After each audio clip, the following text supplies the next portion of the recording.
I am so glad that we are beginning this live stream. And for those of you who have just joined us, we are getting a few our laughs in because the subject matter for today is not so It's light. quite somber.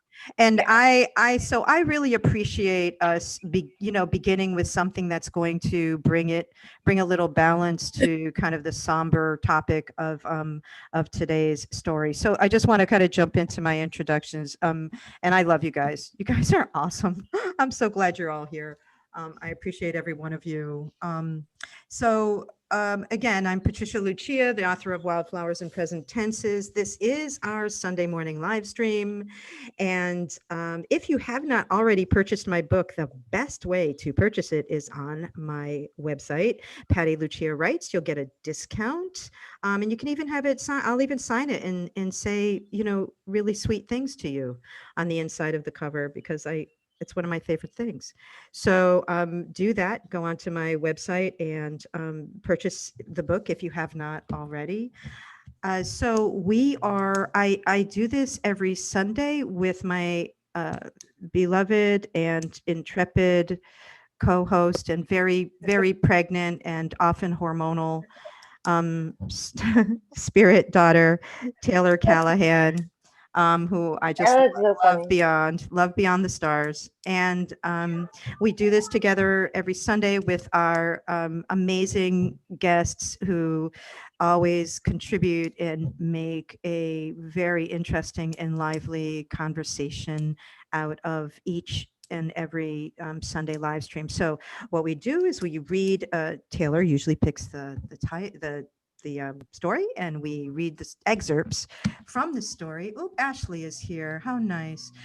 So we read excerpts from the story and then kind of talk about the broader themes. So we've really been enjoying this. And welcome, Ashley. We're just getting started here. We've been, Ashley, just so you know, we have been talking about, I don't know, breast milk and other fun topics while we've been setting up for today. So, but in the broader themes, and that's kind of what we do every Sunday. And we have a few more stories left, and then while the Wildflowers live stream will be wrapping up, and then I guess I'll have to think about what I will do next, and certainly open for suggestions. The two books that I am writing this year are Wildflowers and Wooden Spoons, which is a cookbook with stories from the 10 years. I know, Taylor, stop dancing. The cookbook with stories from my 10 years of owning a cafe here in South Florida. That is much anticipated, as you can tell by how much Taylor is dancing around in her seat, which is difficult because she's like 6 months pregnant now. So she's waddling. She's waddle dancing in her seat.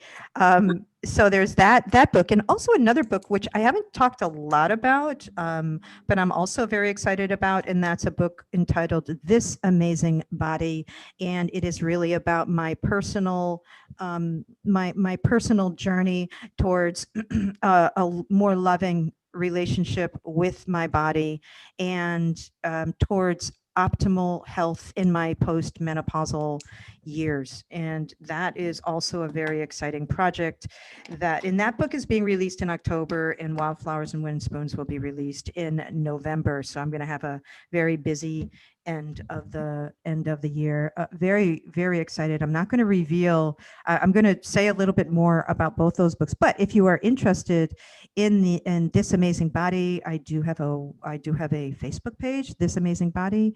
Come check it out. I put stuff up there. I have an Instagram, This Amazing Body, and a YouTube channel. So you can follow some of the things that I'm putting out. And a lot of it is small little, like for instance, I kicked coffee recently, and that's been a process. And so I'm sharing that. I'm sharing, sessions with my my nutrition coach, which has been really awesome. And so I'm kind of just sharing the journey as I go along on these sites. And so if that is something that interests you, please, pop over and check it out. So, all right. So, Taylor, we're going to jump in today. Today we are reading from a story I wrote a while ago. It's called Standing Memory, and it is about my experience on the morning of 9/11 when I was when I was standing in a classroom, a New York City classroom in North Manhattan. So I was on Manhattan Island, um, in the northern part of Manhattan Island, when the events of 9/11 took place. So that's what standing memory is. And I, you know, I kept thinking this morning how, like the story is a bit, and it kind of ends with like this teacher who's struggling to um share what the world was like before the towers came down. And I kept thinking about that this morning. And I thought about like how, like culturally, the so you can tell so much about a culture by the music that comes out during a period of time. And the music of the 90s, I really think that it was kind of a sweet time, culturally and musically. We had moved beyond the material girl days of the 80s, and the 90s were extraordinarily creative. And so there were like, so I don't know, Taylor, what you think, but like there were a couple of songs that I found on YouTube that I thought if I could do a screen share, it would kind of give people a sense. I mean, I know we all kind of remember, but just kind of like a reminder of what it felt like in the 90s before 9/11 happened. Because if you look at even like the music and what comes out in Hollywood, and all of the cultural expressions are so different now. In the 90s, felt far more expansive. So it does feel like culturally like we have moved in a different direction, but it's kind of like hard to put your finger on it. Like, how do I describe this, this change? What do you think? Look, you got your finger right Really there. interesting. I think that music, good Lord, music connects us in a collective way. 9/11 was very much a collective trauma for all of us. Oh yeah. So, it's like music, we attach it to times. Yes. And I think the 90s I mean, when I think about the music I was listening to in the 90s, it was like, I mean, even like what my mom was listening to in the 90s was, I still listen to, like, Alanis Morissette. I mean, we got Okay. Tupac. Yeah. There you go. Were all over the place, but music was, it was special. It was really, really special. And so and it was a kind of an expression of this kind of freedom, and Yes, expansiveness. Like I really felt like it was, out go all ahead. different. We were coming out in all different outlets of Yeah. self-expression, and it was being accepted a lot more. Yeah. I feel like 9/11 really shut a lot of people down.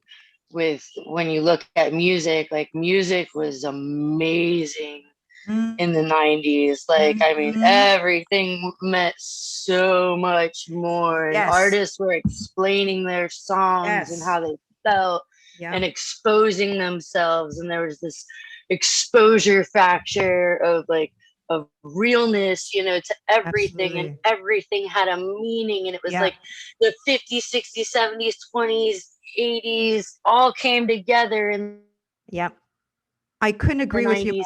And made music like it's yeah. And when 9/11 happened, I think it was exactly that. It was a trauma, but it shut so many people down. Well, exactly. And like, what does trauma do? Like in our personal lives, how does trauma stunt and kind of redirect our own emotionality and our own expression.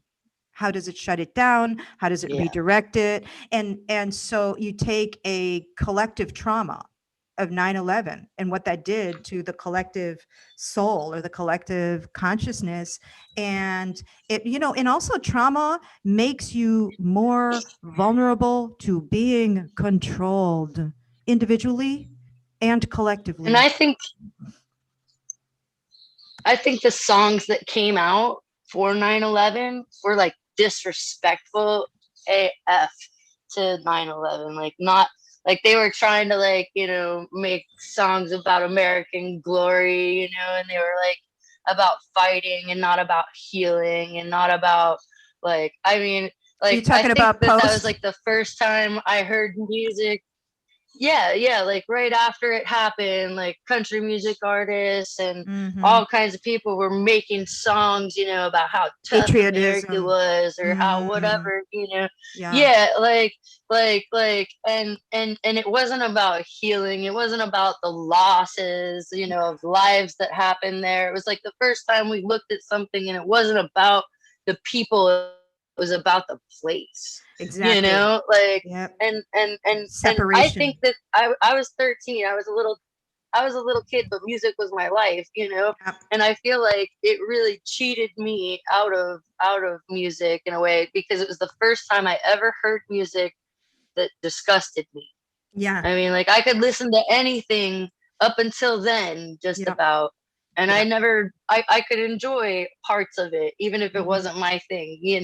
It was the first time I was like, this is so effed Yeah. up.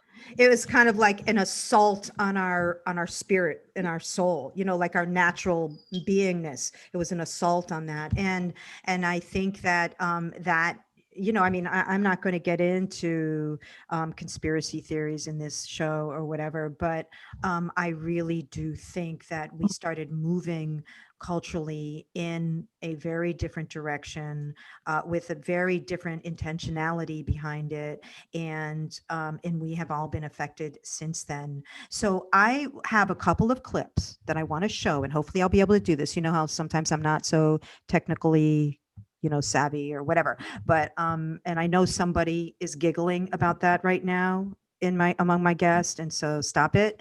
And she knows who she is. um but I am going to share my screen, and there are a couple of songs. Now, here's an interesting thing.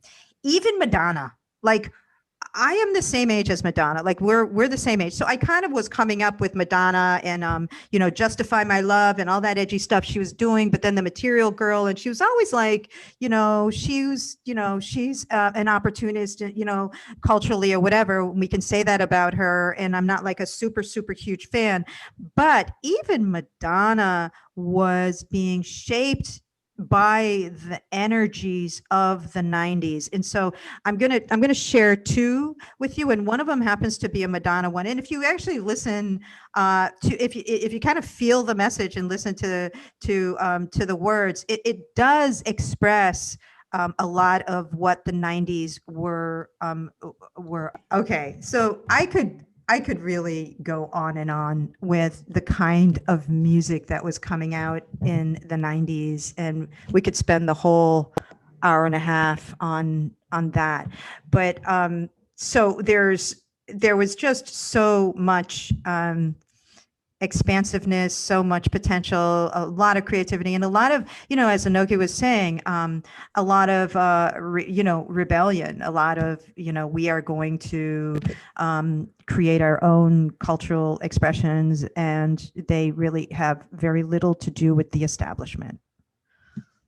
That was my sense of the 90s. And so you did have artists like Alanis Morissette, Nirvana, so many Tupac, so many that were making these kinds of statements. I mean, I showed Madonna because, like, she's so, in a way, as much as she appeared to be rebellious. She's very much associated with the status quo, or somebody who's an opportunist in some ways. But even she was putting out those kinds of messages.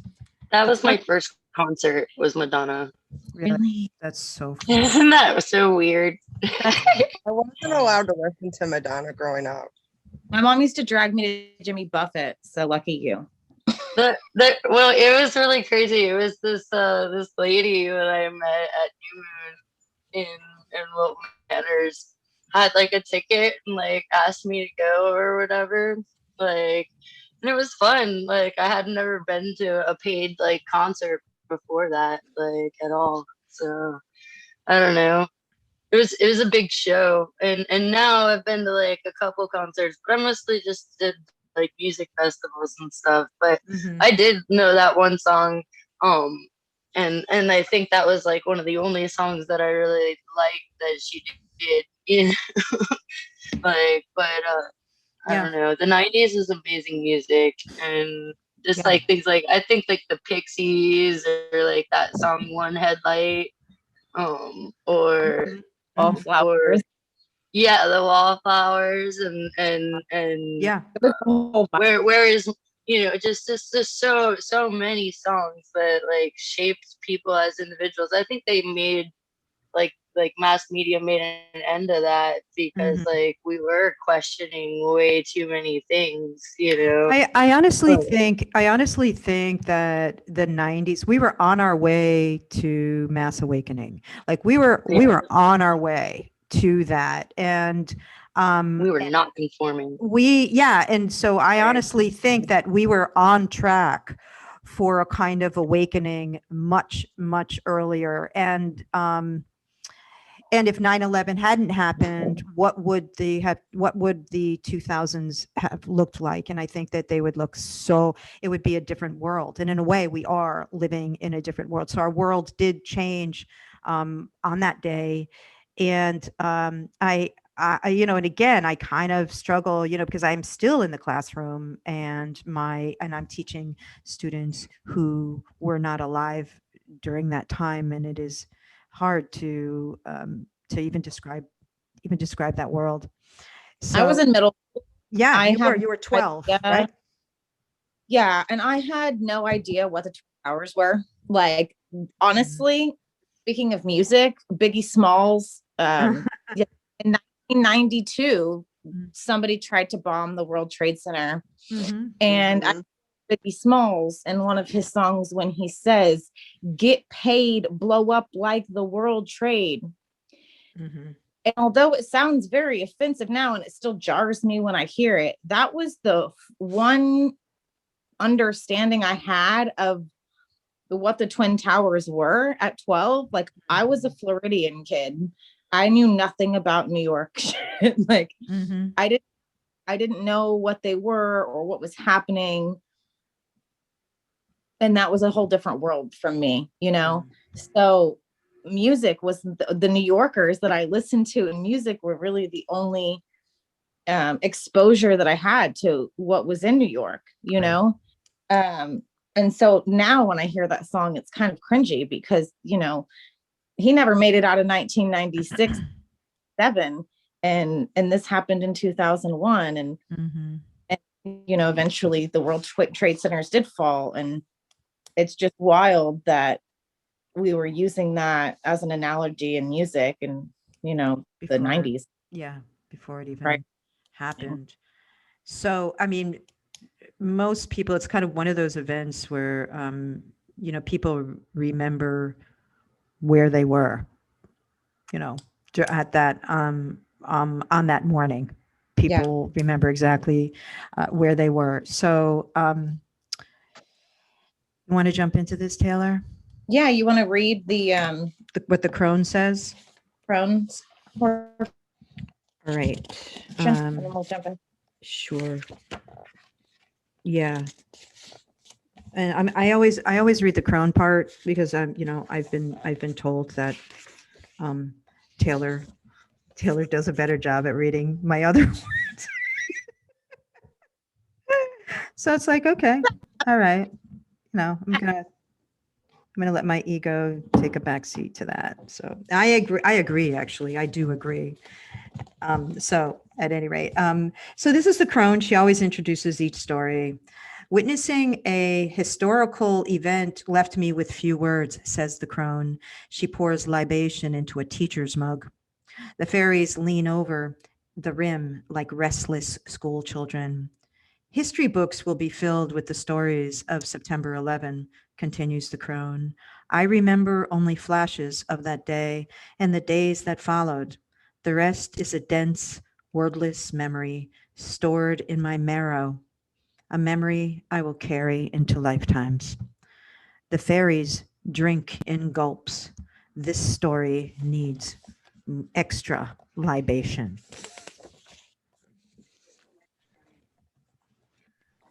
So, Taylor, what do you think? Where do you want to? I think I'm just gonna start at the beginning, and just kind of give everyone a glimpse of what it was like for you as a teacher in Manhattan, sitting in this classroom, not knowing what the hell was going on, not knowing what to tell your students, even being told. I mean, the teachers were completely left out of the loop. So I'm just going to start from the beginning, and I don't have my glasses, so you'll have to forgive me. Okay.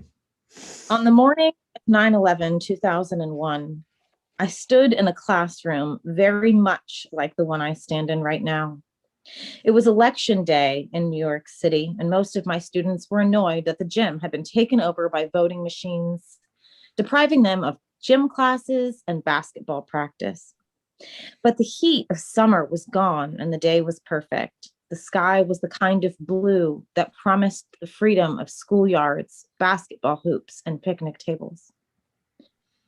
At 9:35, my students eyed the clock as they always did at this time, awaiting the bell that would propel them out of class and into the noisy, chaotic, and freewheeling hallways of IS 52.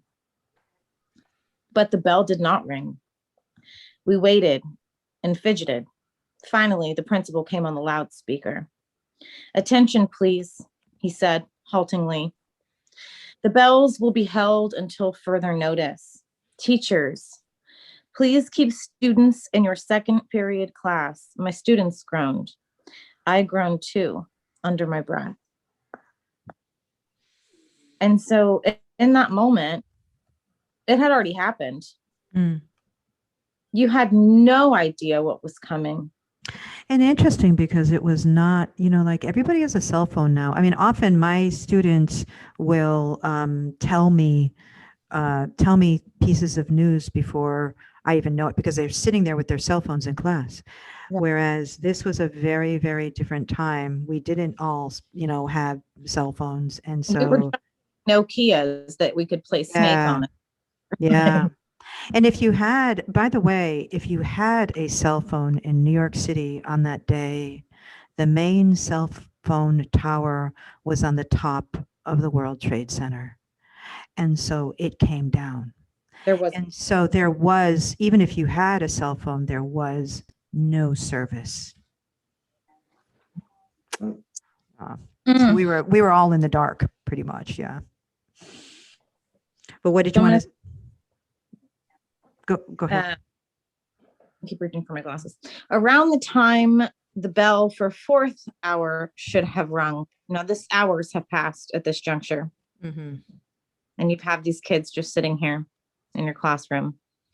A lone figure came through the hall, stopping at each door briefly, then moving to the next. Miss Schwartz, the speech therapist, approached me. "There has been an attack at the World Trade Center," she said. She looked exhausted and frightened. The principal had assigned her the grim task of messenger. No loudspeaker announcements could be made for such things. 2 planes have flown into both towers. Both towers have come down. "Are we at war?" I asked. "We don't know. The principal wants the teachers to find a way to tell the students without creating panic. And we will not be dismissing anyone until a family member comes to get them. They need to stay with you." I mean, by then, it was election day, and by then we had witnessed the election workers being escorted out of the building. And the election workers had also, like, we were kind of saying what's going on, and they were just looking straight ahead. They were not saying anything. They were probably told not to say anything. And that was really alarming. And then when when Ms. Schwartz came around, because they were not going to use the loudspeakers to say anything, that's when, we got the news, one by one, teacher by teacher, we got the news, what had happened. And so so I'm trying to wrap my mind around what she just told me. So I'm in my own kind of shock. And the only way I could understand it is that we were at war with somebody, they're attacking our country. And they brought down the, like, what else could it be? So we're being invaded. We're being attacked. We're at war now. And so at this juncture now, the task has fallen unto you to go look these young adults in the eyes when you can't process what's just been told. And then reiterate that to children. Mm-hmm. To children who have correlations, family members, relatives, parents in those towers. Mm.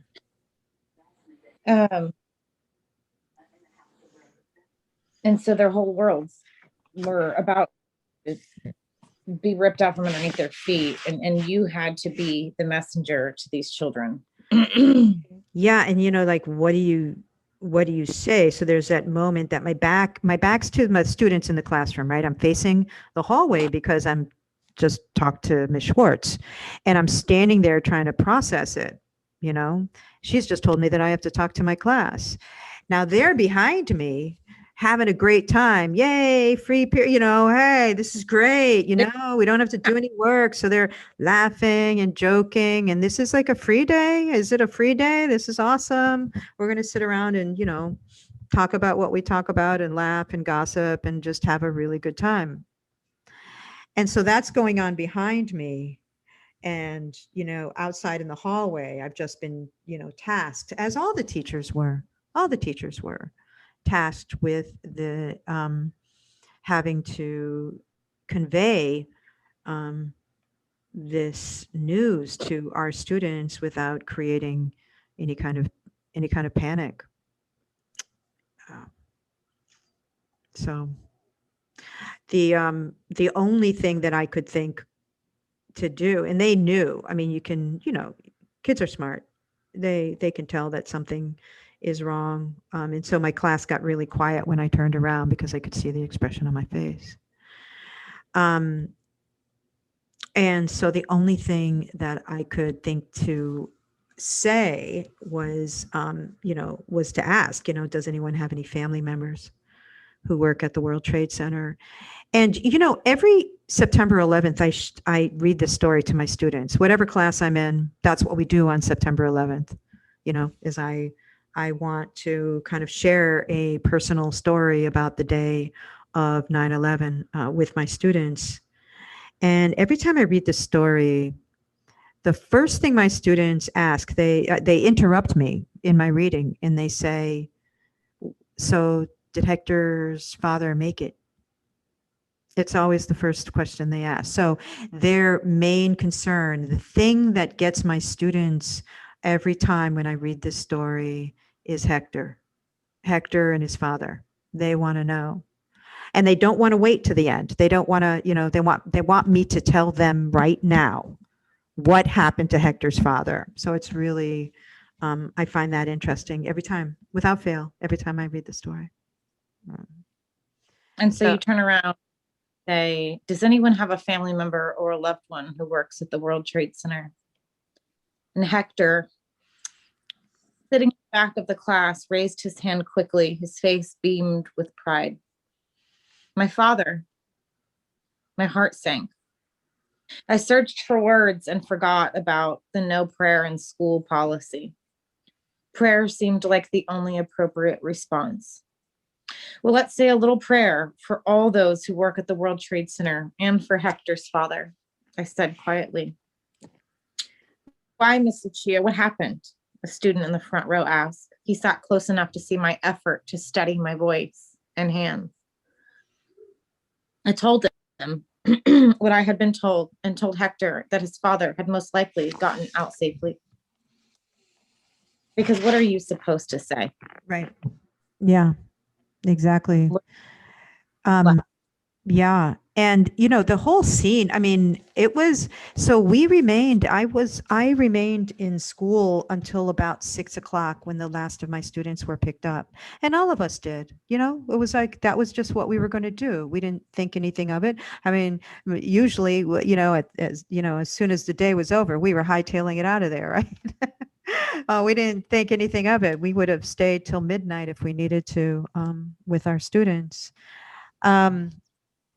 And that day was as it unfolded was, we heard the F-16s, this was up in northern Manhattan, close to the George Washington Bridge, and the F-16s that were flying over, they were doing like a regular circling of Manhattan, flew over the George Washington Bridge. And if you've ever gone to an air show and heard F-16s, they are incredibly loud.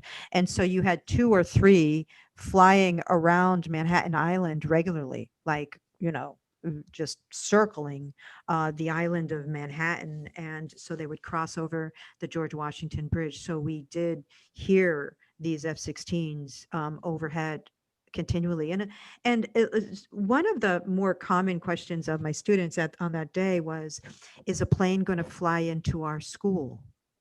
Is a plane going to fly in to my house? Is a plane going to fly into my apartment building? Because what else, and those are completely logical questions, So, and one of the most profound things of the day, there were so many, was the sea of people who were walking up Broadway. So Broadway stretches from one end of the, of Manhattan Island to the other, right? It kind of splits Manhattan in half, right up the middle. And so all of the people who had gone downtown, because that's where the jobs are, right? If you live in the Bronx, you live, most of the jobs, they're downtown, they're in lower Manhattan. So you had so many, mostly working class folks who had gotten on those subways and had traveled to work that morning, and now were making their way home on foot because there were no subways. The lower Manhattan subway lines had been crushed. So all the subways went out of commission for the day. There were no taxis. There were no buses. So if you had gone downtown on that day, you were walking home. And so Broadway became this sea of people walking north. So you could have gone downtown for your job. And if you lived in the Bronx, you were walking home. It was a long walk. And so there were women who were in their corporate suits and whatever, their stockings, their heels, walking. And of course, they were carrying their heels, right? Walking barefoot up Broadway. And what was absolutely startling about this was how silent it was. No one was talking. There was no chatter. There was no sound coming from the tens of thousands, hundreds of thousands of people. It was silent. So it was a silent sea of people walking up Broadway. And so the kind of, if there was any noise or exchange going on at all, it was from the shopkeepers along Broadway who were bringing bottles of water out to the people, or fruit, or if you owned a shoe store, you were bringing out sneakers for the women who were walking in their stocking feet. You were, so that it was just an outpouring of humanity to humanity on that morning, but it was done mainly in silence. that was, and so when I finally got home that day, um, and watched, and was able to watch stuff on the news and saw for the first time the images of the World Trade Center being kind of on fire and coming down, because I had not seen it all day. I had just heard about it. And saw that sea of people. What was so much present on my mind was Hector's father. And that I hoped he was somewhere in that sea of people. Yeah. Yeah. They locked down Manhattan, so you couldn't leave Manhattan and you could not enter Manhattan. And at the time, my my partner actually worked in Connecticut, and she worked at Yale University Hospital, and she was trying to get home. So I have this map on the kitchen table, and I'm like, well, if you took this route, she's trying to figure out how to get home because it's madness out on the streets. And you really can't get into Manhattan. I said, I don't know how you're going to get into Manhattan, but I was literally trying to direct her into side streets and this and that, from Connecticut to, into Manhattan. And the only reason why she was able to come home that night was because she had a hospital ID on her and she had scrubs on. And so they saw her as medical and they let her through. But if she hadn't had that, she wouldn't have been able to come home that night because they locked down Manhattan. Nobody could enter the island. We were locked down, which was kind of an overwhelming thought. It was like, wow, even if I wanted to leave, which I did, I couldn't in that moment. Nobody could really leave Manhattan. Now, people were trying to call, like the phone lines were completely overwhelmed because if you knew somebody in New York City, you wanted to know if they were all right. And so all the phone lines were completely overwhelmed. The main cell tower we had in New York City had come down with the tower.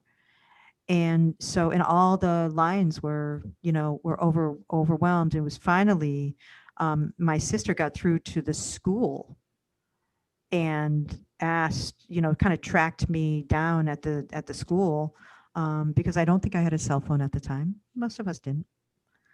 And I was able to speak with my family on the school phone,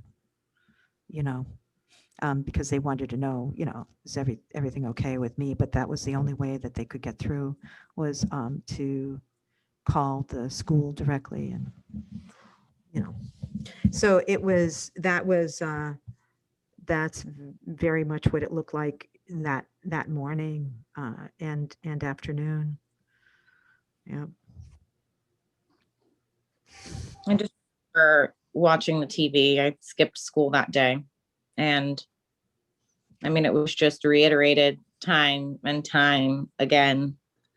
The images of the planes hitting the towers, of people running for their lives, of the dust cloud that followed the sea of people out of New York City. I mean, they're imprinted in all of our minds forever, right? Absolutely. Yep. A collective trauma. Yeah. And it really is a collective trauma. Thousands. I mean, we lost thousands. In the effect that it had on our collective, individual and collective psyche. So I was somebody at that time who really struggled with anxiety anyway. I saw a therapist. The city was kind of overwhelming to me at that point. I was increasingly uncomfortable with the energy of the city. In some ways was thinking about how can I get out of the city, because I think by that point I was kind of done with the city, but really didn't know where I wanted to go. And, often felt anxious on with subways and so forth. It was just the city. I wasn't feeling the city much anymore. And so after that happened, my therapist said, okay, I know how much you are not a fan of medication and you never have wanted to take medication, but I would like to prescribe some medication for you just so you can.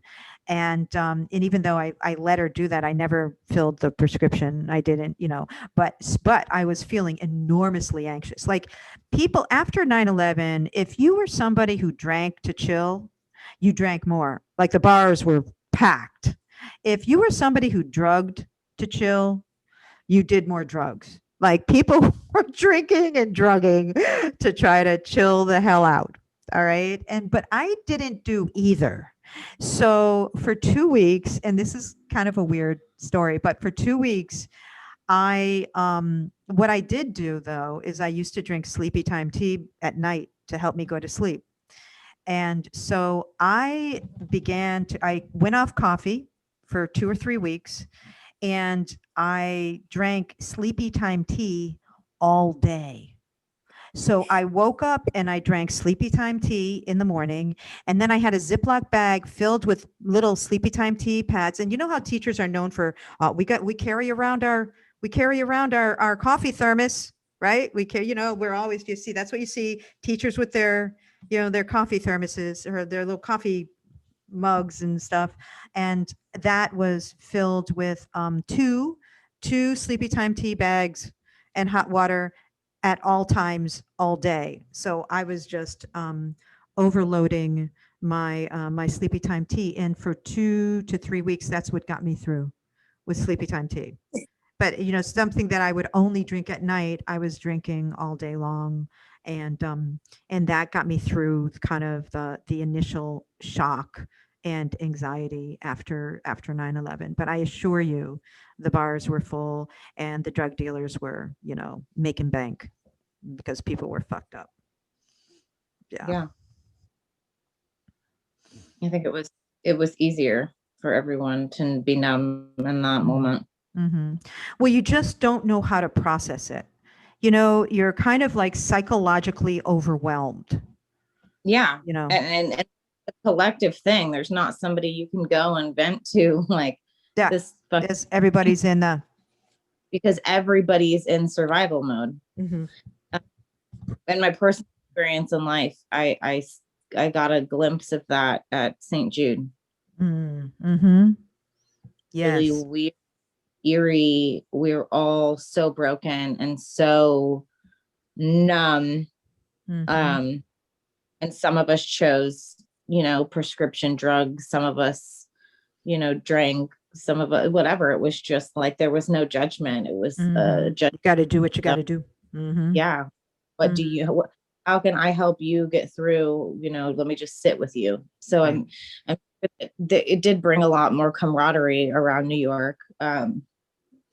Yeah, there was I think very shortly after that, maybe within 6 months, there was a major blackout that happened, and what people get concerned about are is like looting during a blackout. Oh no, there's going to be looting. It's a city or whatever, and there wasn't any.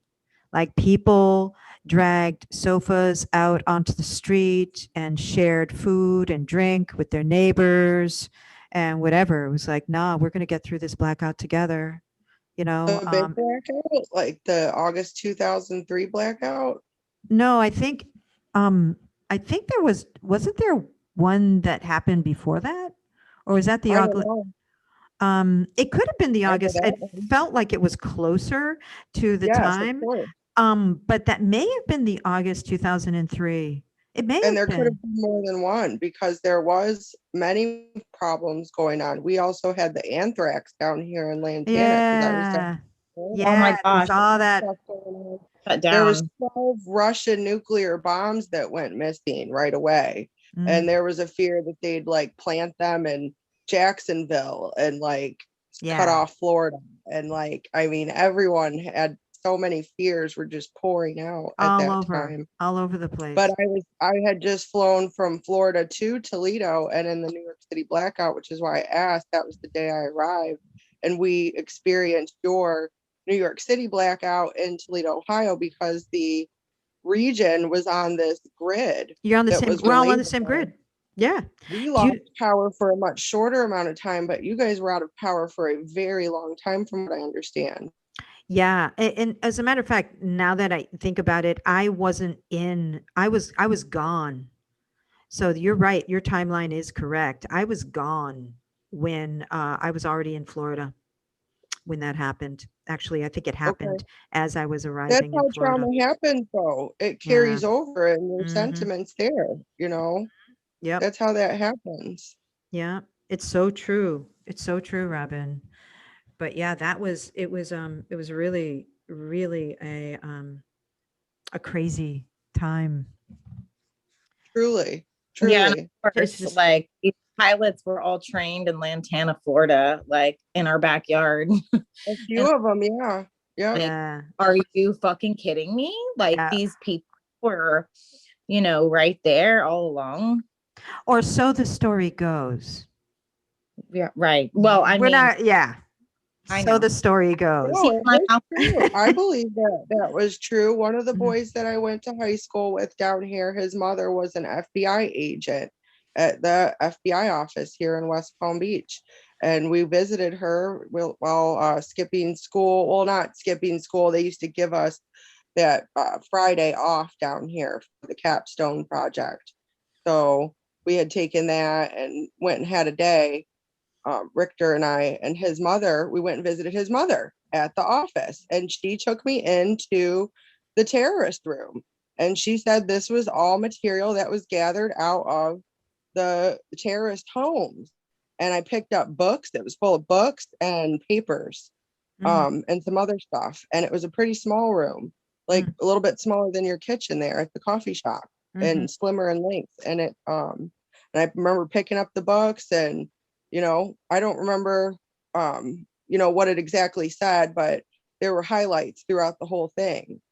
Um, and I don't know. There's a lot to be said about it nowadays, but the Yeah, dimensional reality changed, and it was definitely a wake up call for people who weren't present as well as those who were. I agree. And there's so much in what you just said, Robin. The dimensional reality Mhm, changed. mhm. So we can talk about, I mean, like if you're into the woo, I'm into woo. I'm into deep woo. I mean, I don't talk about it a lot, but like, there's talk about did we jump timelines? Were we put on another timeline, or were we put into a different reality? Did this kind of jar us into another reality, another dimension, another timeline? Because it feels like it, and Change the dimensional timeline for yeah, sure. Yeah, yeah, altered and us, right? yeah, yeah. And so The go ahead, untouchable. go ahead, Taylor. What Know, was that? we were a country that felt, or a country of people that felt untouchable. Mm, We were this armored nation that nobody could affect, and that kind of, not only it jarred us out of our timeline, out of our sense of security, out of everything that we mhm. I just want to read this one paragraph. Sure. uh the next few weeks were filled with candlelight vigils, posters of missing family members pasted on walls. I cannot imagine having to do that. Flags on fire escapes, firemen digging for the fallen brothers, and countless stories of heroism. We would discover that Hector's father was lost in Tower 1. We would learn a new vocabulary word: terrorism. And all of this was punctuated by the low roar of F-16s and blanketed by the constant smell of smoke from the smoldering towers.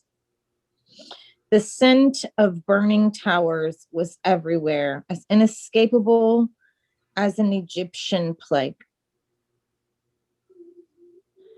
And I just think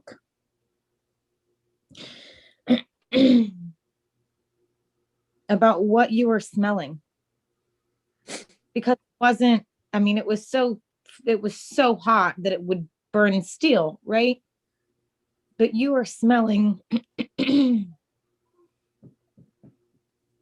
I'm getting emotional. I know you are. Me too. You were smelling people's livelihoods. You were smelling people's burning bodies. You were smelling the death of what we knew. Yes. And that is, I would have wanted to escape that too. I would have been ready to leave the city as well. I know a lot of people that have gone to visit the Twin Towers. You mean the memorial? The memorial. Oh, To go to that place and pay respects. It's a place I think I could go. As a matter of fact, in Palm Beach Gardens, at a firehouse off of North Lake Boulevard, there is a couple pieces of steel that stand on the side of the highway, on the side of the road. And I stopped one day, and metal, it's a energetically very, I could not get out of my car and touch it. Yeah. So when I know what you mean when you speak at the end of the story as the smoke being something that has now been indoctrinated into your being for lifetimes to come. It's our oldest memory, scent. So scent carries our oldest memory. It's a longer memory than what we see, what we hear. And so that struck me, how the air smelled for weeks. For weeks. It wasn't days. It was weeks that the towers smoldered, and all of Manhattan Island was, it just kind of blanketed Manhattan Island, and depending on which way the breeze was blowing. But every day you could smell it for weeks. So, and it is an indescribable scent. And Yeah. I often thought about that and thought, this is not something that I think I'll ever smell again. And it's because, say that again. We can hope. We could hope. But there, and what war smells like, while they're being,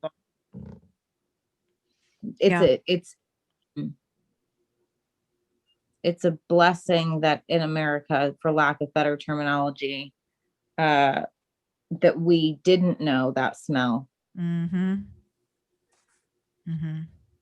Yeah, I mean, it's the smell of a whole timeline burning in a way. I mean, it was immense. And I think that is something that is deep in my DNA memory. And it's deep in all of our, I do believe in epigenetics, and I do believe that we collectively hold, like, how you hold trauma in your muscles, or in your cellular memory. I think collectively we hold collective trauma, these moments like near extinction events, I do believe are part of our DNA memory. We can't really escape it. It's part of our collective memory and is embedded in our DNA. And I think this is one of those moments that is embedded in our DNA memory, that we will carry on. I believe, because I believe in lifetime, so we'll carry on. Go ahead. I can't hear you, Taylor. Especially for New Yorkers. Yeah. Weren't already survivors. Like, New Yorkers are already known as the toughest, roughest, like, but to have been there and to have experienced that, it's definitely not just life-changing. It's a generational change. It is a change for lifetimes that will definitely carry on to children's children. I think so. Not but in actual DNA replication. Yeah, and I think like the kind of the trauma, the collective trauma that we're going through now has its similarities to that time.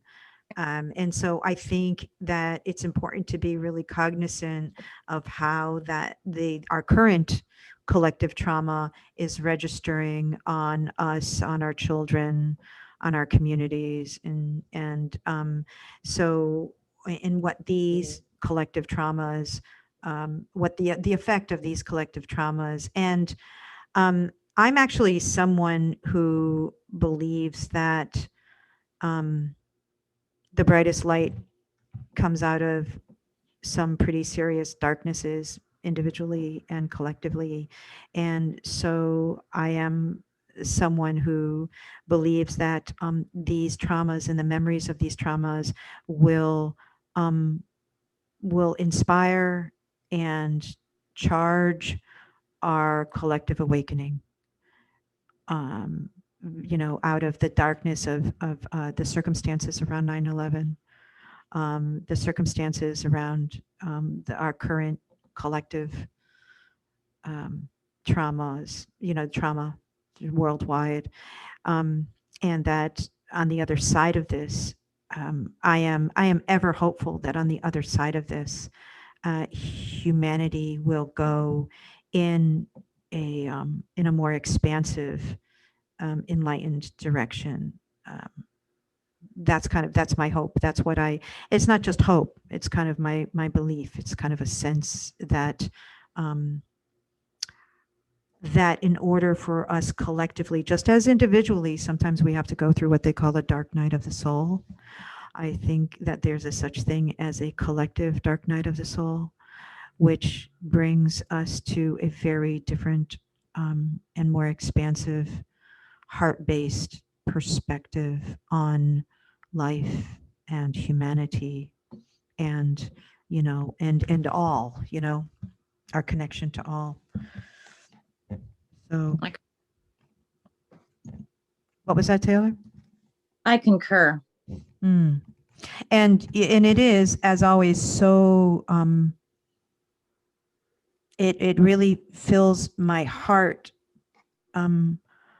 to know that I am here in this moment, that my soul chose to be here at this time to witness all of this and to be part of the process towards this other this other reality that we are hopefully living into, or certainly endeavoring to live into, and to be doing that with such souls as and to be doing that with the beings who are here with me now, folks like Anoki, folks like you, Robin, the quiet one, Michelle, Ashley, these are I feel privileged to kind of be walking into this new time with I all of feel you. grateful that you were present for those children. Amen. And I offer a lot about you as a teacher. But they were so lucky to have you. This chapter made me sob like a I blubbered. I like it was ridiculous, like when I was reading it, because there was just so much feeling and empathy packed into it that it was like hard to read it and not like live it from somebody else's point of view, like that like my heart like broke, like and you say what you can say, but and having to say anything like that to a kid, like, and having to process it but not be able to process it because you're trying to process it for 30 other people, like, who are all these like precious little things that shouldn't even be exposed or dealing with this Exactly. ever, you know, that I sobbed like a blubbering whatever, you know, over this whole situation. And it made me think, you know, of it from that point of view, you know, because like Taylor, I was a kid, you know, I was living in Margate, Coral Springs, right on the line, you know. And I guess like they were like from like the apartment complex that I hung out with friends, you know, like so I mean, like I was off at 85th all the time. There's a huge, you know, community out there. My neighbors across the street are all Muslim. They're all my really close friends, you know. Like I watched my close friends like experience like all this hate. People who I always connected with, like all of a sudden, you know, were like drawing lines between our house and their house right across the street, even though they were still friendly with me. Like I was the exception, you know. My family, you know, they didn't have conversations with them after that at all, you know, like to this day, if I see somebody in a hijab, I make it a point to make eye contact and smile at them. To this day, I cannot walk past a Muslim person and not acknowledge their beautiful existence, because I cannot imagine what it felt like to walk the streets 20 years ago. Yeah, like nothing, you know. I mean, I could never change like the way that I am with anyone. I just, you know, I give everybody a chance to know them as a person on their soul. But I saw them all experience that, and I saw, you know, a lot of segregation, especially in my area, because that was where they came from, you know. And you know, like I was homeschooled at the time, you know, so I didn't have anything outside of my neighbors who were right across the street, really, you know. And like I was just the annoying kid that forced them to talk to me my whole life, you know. Like but I knew people who knew people at the World Trade, you know. And then my uncle is a huge conspiracist guy, and he like did some videos and stuff on 9/11, and my family were all, you know, a little over the top with you know, for a while. And we got into like the chemicals and stuff that were found on the site, you know. Like Patti was saying, she didn't think she'd ever smell that again, you know. Like, well, yeah, I don't think that you'll ever smell that combination of things ever again, because it was like the only time that that's ever happened, you know. There's never really been that much of something like that just out in open air either. There were some serious chemicals present in that fire too, you know. It's crazy. Like this chapter was like really intense for me, because like this was like a big thing in my family, a big thing in, you know, my friends, a big thing in my life, even though I was a kid, you know. Like I knew what the World Trade was, and I knew, you know, people who had people there. I had to like live it as like one of the kids in the class, finding out and watching their friends find out family members died, you know, because Florida's little New York, and that's it, you know. Like we're half Florida and we're half New York, and if you're from Florida, you're from New York. And even if you've never been, you know, like it's crazy but true. So true. It was sad.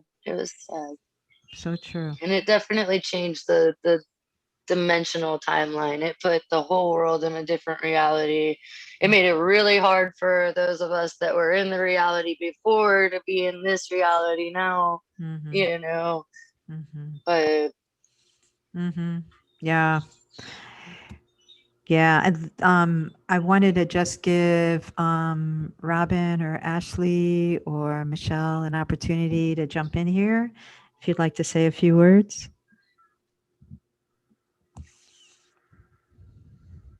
Ashley?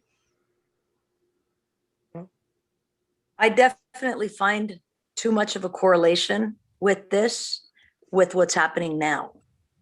Mm-hmm. Okay. I mean, you can compare a lot to what's happening right now. It's very similar. I mean, it didn't happen in one day, but what's happened is creating the same type of the PTSD and affecting people very adversely and creating the same types of, it's taken a lot longer, but it's still creating the same types of, Fears. Traumas. Yeah. I find. Yeah. Traumas and fears. Yeah. Except this time we have to separate ourselves from each other. Mm. Yeah. So this And it's time, been a whole Right. year now. but don't get too close to me. Right. Right. It makes it even harder. Absolutely. Because in Right. trauma, I mean, we saw that we were able to come together and express our collective humanity.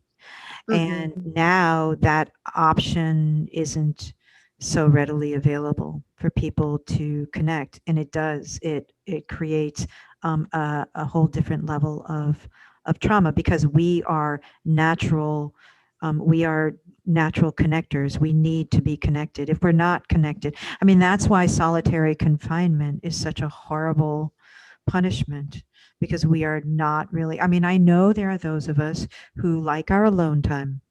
We like our solitary time, but we still have connection. We still are connected beings one way or the other, even if we like our solitude.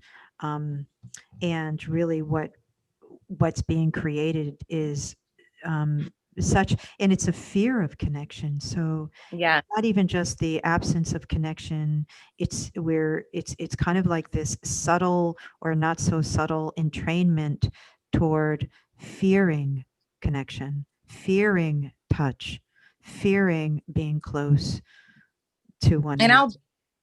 it's not as gruesome as 9/11 was, but there's something about correlating hundreds of thousands of deaths and making it one number, and the inhumanizing factor of that, like how that breaks us. That's not normal. We're talking about hundreds of thousands of lives. My papa But- passed away Yeah. from this.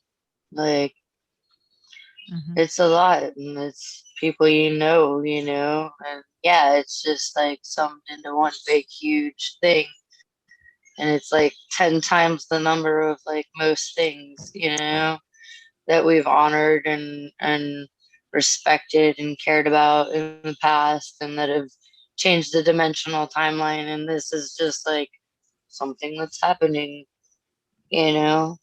but my papa died. Mhm. Mhm. Yeah, and that brings it straight home. Mhm. Yeah. Yeah. It's definitely another version of collective trauma. 20 years later, we're Mhm. having to nation go through this pain again. And I feel even worse for our youth. Yeah. I know in my kids have been affected greatly. And had we not already had the trauma of childhood cancer strike us and rip us from our timeline, Mm. I may think about it differently. Mm.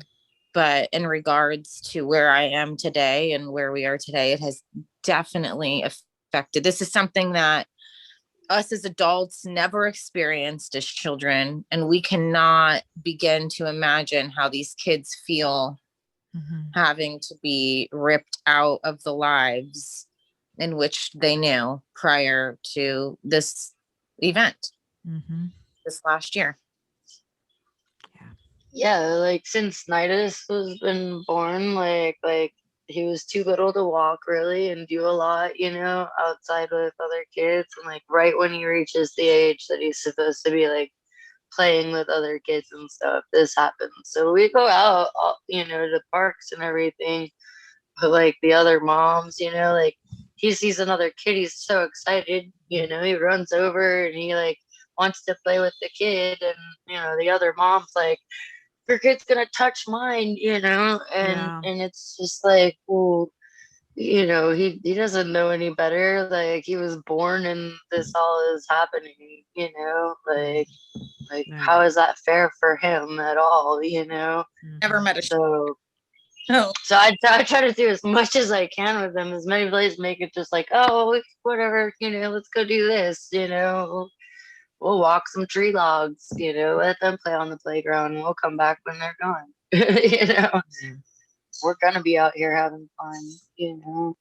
I think about 20 years ago, it was us experiencing this as children. You know, 9/11 was a ripping away of everything that we knew as teenagers. Mm-hmm. It was like I said, the safety net. I felt like the safety net as an American had kind of just been torn away from us. Well, Columbine had already like done that to us at schools and stuff, you know. Yeah, I don't know which one happened first, like, you know, but like it was just, you know, as soon as that happened, like there were gates up at all the schools that I went to, you know. I'd never ever had an open campus or anything like that. They start coming back, and then Parkland happens, you know, and that happens where I grew up too, you know. It's like, oh jeez, you know, like what are we gonna do down here? We had already had our school shooting happened the summer of 2000 at Lake Worth Middle School. We had lost Barry Grunow, if I remember correctly. One of the trauma kind of and so this was just like a continuation of pain and trauma. Like school had already become a place that no longer felt safe. Okay. You know, like I had cousins that went to Lake Worth High, and I had cousins that went to St. Lucia's. I was supposed to be in the classroom that Barry Grunow was shot in while 9/11 was happening. I just happened to not go to school that day. So it was just like trauma on top of trauma. But 20 years later, I look at my kid who's the same age as I was, my oldest son. And I'm watching him go through this, living out of a bedroom and, you know, only getting to live this really confined life. And I just feel terrible about it. It's a different kind of trauma, but still trauma nonetheless. Yeah. And I don't know, that shapes them for the future. And I hope that it doesn't make them less humane humans because they have been ripped away from society in such a way.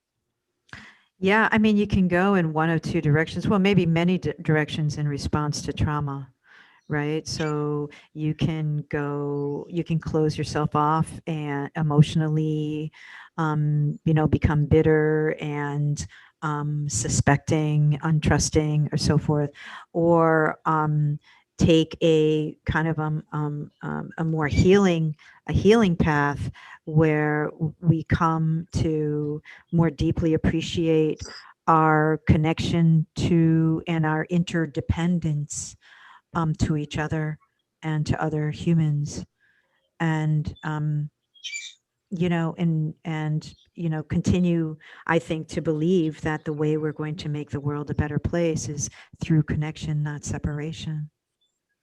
You know, so yeah, I guess it really depends. Like, you know, in the aftermath of 9/11, you know, and Anoki is talking, you know, and you guys were talking about some of the hateful things that happened in response. So that's a fear response. That's a fear and anger response to what the pain that people, it's same pain, different response. You know? It changed for everybody around me because they all changed, you know, but I like went out the same way every day and said, hey, hey, and, you know, went like it didn't happen to them, you know, like it wasn't them that, you know, did it. I knew that, you know, like I separated that from that and kept it the same. I think it's important to still do things, you know, like you can't just shut yourself in, you know, like, yeah, okay, maybe we need to relive like how on top of each other we are, you know, and we can come, you know, we can all have our safe space and be outside and exploring nature, you know, and enjoying and appreciating what's going on in small groups and small circles, you know, like at the same time while we're dealing with this, you know, like like but you know, don't shut it off completely, don't be over the top about it, but be safe and be responsible, and you know, still appreciate and exist, you know, because you're human and you have to exist. You can't just be in a room, you have to make things to do. And like I said, when I go out to the playground, you know, and the kids are, you know, either being distant or kind of mean or anything, you know, like we wander off into the woods and find something to do with nature, you know, and then come back to it, you know. Like I think that it's important to remember to live, you know, and like you're saying, give ourselves reminders every day of why we're living, you know, and how precious everybody is, and why we got to be safe at the same time, you know, but still exist. Yeah, and still connect. Hey, Robin, do you want to say a few words, sweetie? Yeah. Well, as a lifelong sufferer of PTSD, I got to say that there isn't a lot of rhyme or reason with it. It's trauma happens in the body when your body's systems kick in for survival. Right. Okay, so it can be a perceived situation even, and a child can get traumatized, or it can be like a legitimate terror attack that you survived, things like that. So, and the trauma comes in differently. And what I do want to say about that is there's only one solution I have ever found, and that's taking the high road when it comes to that kind of stuff. Because when you're dealing with what I'll just chalk up to evil, you know, you can call it hate and racism and fear germs, and the list goes on. But evil's evil at the end of the day, you know. And that day was evil, you know. That was a really evil day. So however the body deals with it, like you were saying, it's not what happens as much as how you deal with it, you know. So that's what I can offer about PTSD and trauma, because what you guys, especially you two as moms, are offering about what the world looks like now, and Patti as a teacher, you know, trauma is just very simply too much, too soon, too fast before your brain can process it.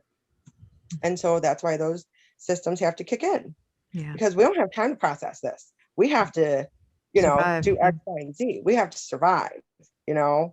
So now for me personally, God's been very good, and he just seems to get me out of these situations beforehand. So I was already out of home and on my own by the time September 11th happened.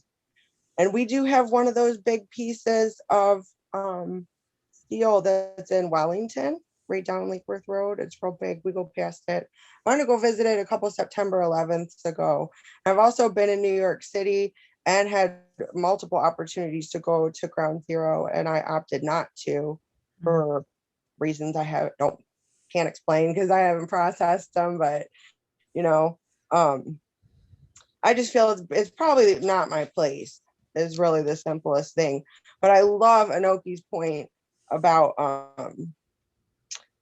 how there's a big piece in New York is here in Florida. We had a lot of New Yorkers come down here, and we were able to hear, just like when you go to New Orleans and you talk to anybody, they're going to tell you what they were doing before Katrina and after Katrina. And for New Yorkers, as well as a lot of other people, but specifically very, very right in the heart for New Yorkers is that day. And the conversation will be what they were doing that day, you know, because nothing was the same after that. Right now, last week I started reading The Deeper Wound. And the preface opens with a story from the point of view of his son, who was on a plane that day. So this was already in my realm at this time. Wonderful. And as your friend, like when I tell my family about like my friend Patti, or, you know, it's usually one of the things that I try to convey to people is the importance that you had that day. Having your perspective, you're one of the only people I knew that was on that island that day. And your point of view has helped shape my point of view on that day, right? Because you were able to give us insights that we just didn't have, and things that weren't talked about on the internet and other things, a real personal point of view. Always remember your the reason, because of the medical card, that you were even able to get around. That really said a lot, and that's something you couldn't know unless you were there. But how important you were. Like, I just feel like God puts people exactly where they need to be. And I always know that you have like this soothing nature and voice, and I'm like, do you understand how important Patti is? Like, God had her on Upper Manhattan in a child's classroom like that day. Do you understand? Like, we all have jobs to do, and they're not pretty, and you don't even have control over them a lot of the times. Yeah. But you're there, and what you choose to do. I didn't cry. Let me tell you what. Also, as a PTSD sufferer lifelong, I didn't cry on September 11th. I did not cry. That is not the most traumatic thing that had happened to me in my life at that point or yet to come. Okay. So no, for me, I wondered what was wrong with me. Why am I not crying? I had 3 grown men in the house and my older sister. 2 of the men are war veterans. Bawling. Everybody's just bawling, and I'm frozen. I'm not crying. It's something that's happening on TV. I'm not there. The reality was just not there, you know? Yeah. But I cried when reading your story when I heard you pray. Because you know what? Everybody's going to have something to say about who's allowed to pray and when and how they're supposed to pray.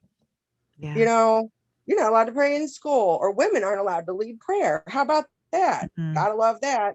I mean, you could go on and on with all these reasons why not to, but you only need one reason to, and it's to be a human. Yeah. To be a goddamn human. That's all you have to do. Yeah. We're all damned. We all fall short. Okay. But you did what was needed to be done in that moment. And I believe that very much so, that that's what you were there for. And to me, it is one of the defining parts of just how to convey what you bring to all the people that encounter your life, not just that day, you know? Robin, I hardly know what to say when I hear your such kind words. So I thank you for that, and certainly love you very much. So I appreciate that. This has been an absolute delight. And even though it's kind of a tough subject, right? And we all have, you know, it was emotional in different ways for all of us. And you know, this year is the 20-year anniversary. So on September 11th this year, it will be 20 years. Now, I will say that I have not gone back to New York since I left in 2003. I never went back. And so I think that was an expression of my own trauma. You know, I had people I cared about in New York, but I have to this day not gone back. And I have been thinking, and I also developed a fear of flying, and so went for many years without flying. And it was fueled by the trauma of 9/11. And I rewrote that story, by the way. And I decided one day that I was not going to, I didn't like that story I had written that was fueled by my trauma of 9/11, which was that I wasn't going to fly again, because I thought that was too limiting in my life. So I decided to rewrite that story, and not write a story a fear-based story, you know, like all of the reasons why I don't fly. It was like, no, I want to rewrite that story. And I think that the stories, the stories in history often get written for us. You know, and they get written in the news, and they get written in the history books, but they often do not include the kind of stories that we're talking about today, the stories that are about being human, about connecting, about being heart-based and love-based. Um, and I think that those are the stories that we are responsible for telling, for writing, for sharing with our children, sharing with our friends. I think those are the most important stories.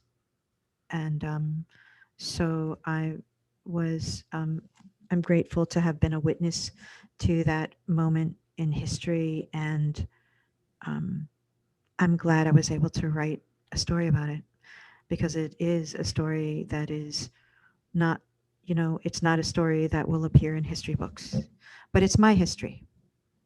It's my personal history, and we all have our own personal histories, and we have our personal stories, and so it's important to tell them. If you don't write it, tell it, you know, because I share this space with you guys every Sunday, and I am always so moved by your stories.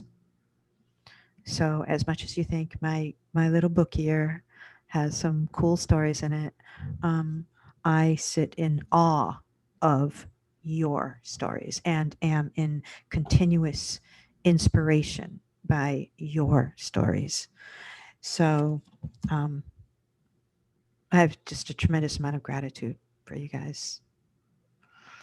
Um, so We do for you. We're so happy you shared such personal times in your life with us and the We world. love you. I love you right back. I love you right back. So we have a few more stories left in this book, and as always, I let Taylor pick the next story. So Taylor, what's it going to be? I believe next week we should do the centripetal Centripetal the centripetal velocity of Jessica Sue. I promised myself I was going to memorize it, and then it completely left me. So the centripetal velocity of Jessica Sue, we should do. Another classroom story.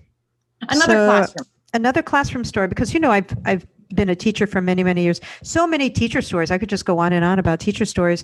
But Jessica Sue, really, really interesting story. I'm happy that we're going to be doing it. And I'm connected with Jessica Sue on Facebook. So I'm going to extend an invitation to her to join us, even if it's just for 10 minutes, to jump in. She is a hoot. She is really a delight. And so, she is an absolute delight. She does live in California. It's a bit of a time difference. I don't know what her early Sunday mornings look like, but I am going to extend an invitation to her, even if she can pop in for just 5 minutes or so. That would be wonderful, wouldn't it? Yeah, I would ask her if she can't because of the time. What if you guys can record some comments of hers? Yes, I'm so glad you said that. So I am going to extend that as an alternative too. So if she can't join us, hopefully we'll have an opportunity to spend a few minutes, and I can record it and share it with you guys, because she is a phenomenon. She is a force of nature, and what an experience it was to have been her teacher. So she's gone on to do amazing things, and I'm very, very proud of her. I'm sorry, I was getting a text from the quiet one. So at any rate, I will do that. So we'll have one or the other hopefully next week for that story. Cool. Yeah. Yay. Well, Pardon my birds and speedboats. yeah, no, that's okay. That's all right. So this has been, you know, as always, it's always such a wonderful way for me to spend my Sunday mornings with you guys. Taylor, you want to say a few final words before we? So I'm just grateful, just lots of gratitude to share this space Mhm. with you, Patty, and with our dear friends and sisters. Mhm. It really is. And you want to talk about connection. This is probably why this is such a lovely time for us, because it's a special kind of connection that we get to share and you know, and appreciate every week. So it's certainly needed. I know that I need this kind of connection, and so I'm ever grateful for it. Well, I am looking forward to next week's live stream, and I love you all so very much. I hope you have a blessed week, and it's been a real joy for me today to spend this time with you and to be graced with all of your presences. So love you all so very much. Love you. Love you. See you later. Bye.